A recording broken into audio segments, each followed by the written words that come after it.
ಶಿಲ್ಪಿ ಗ್ರಾಮದಲ್ಲಿ ಕಡೆಯ ಕಾರ್ತಿಕ ಸೋಮವಾರದಂದು ಮಾಲೂರು ತಾಲೂಕಿನ ಶಿವಾರಪಟ್ಟಣ ಗ್ರಾಮದಲ್ಲಿ ಸೋಮೇಶ್ವರ ಸ್ವಾಮಿ ದೇವಾಲಯದಲ್ಲಿ ಮಾಜಿ ಕೃಷ್ಣ ಶೆಟ್ಟಿ ಅವರು ಮಾತನಾಡಿ, ನಮ್ಮ ತಾಲೂಕಿನ ಜನತೆಗೆ ಹಾಗೂ ನಮ್ಮ ಗ್ರಾಮದ ಜನರಿಗೆ ಸೋಮೇಶ್ವರ ಸ್ವಾಮಿ ದೇವರ ಆಶೀರ್ವಾದವಿರಲಿ ಎಂದು ತಿಳಿಸಿದರು. ವರದಿ ಪುಷ್ಪ ಎಸ್ವಿ, ಮಾಲೂರು.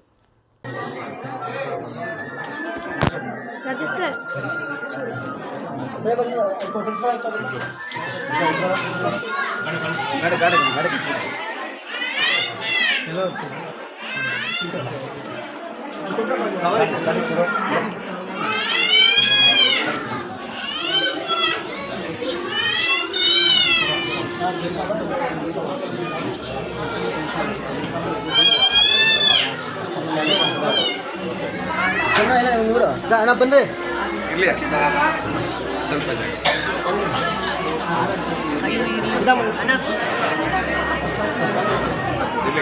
ಕಾರ್ತಿಕ ಮಾಸದ ಕೊನೆ ಸೋಮವಾರ ಇವತ್ತು. ಸಹಜವಾಗಿ ಸೋಮೇಶ್ವರನಿಗೆ ಪ್ರತಿ ವರ್ಷ ಇದೇ ರೀತಿ ಪೂಜೆ ಪುನಸ್ಕಾರ ಅನ್ನದಾನ ಎಲ್ಲ ನಡೀತದಂಥದ್ದು ಭಾಳ ಸಂತೋಷ ಪಡುವಂಥ ಸಂಗತಿ. ನನ್ನೂರಲ್ಲಿ ಮೊದಲಿಂದನೂ ಕೂಡ ಈ ಶಿವನ ಪೂಜೆ ಭಾಳ ವಿಜೃಂಭಣೆಯಿಂದ ನಡೀತಾ ಇರುವಂಥ ಒಂದು ಪರಿಸ್ಥಿತಿ ನಾವು ಕಂಡಿದ್ದೀವಿ. ಇವತ್ತು ಅದೇ ರೀತಿ ನಮ್ಮ ಸ್ನೇಹಿತರೆಲ್ಲ ನಡೆಸ್ಕೊಂಡು ಹೋಗ್ತಿದ್ದಾರೆ. ಎಲ್ಲರಿಗೂ ಶುಭ ಆಗಲಿ.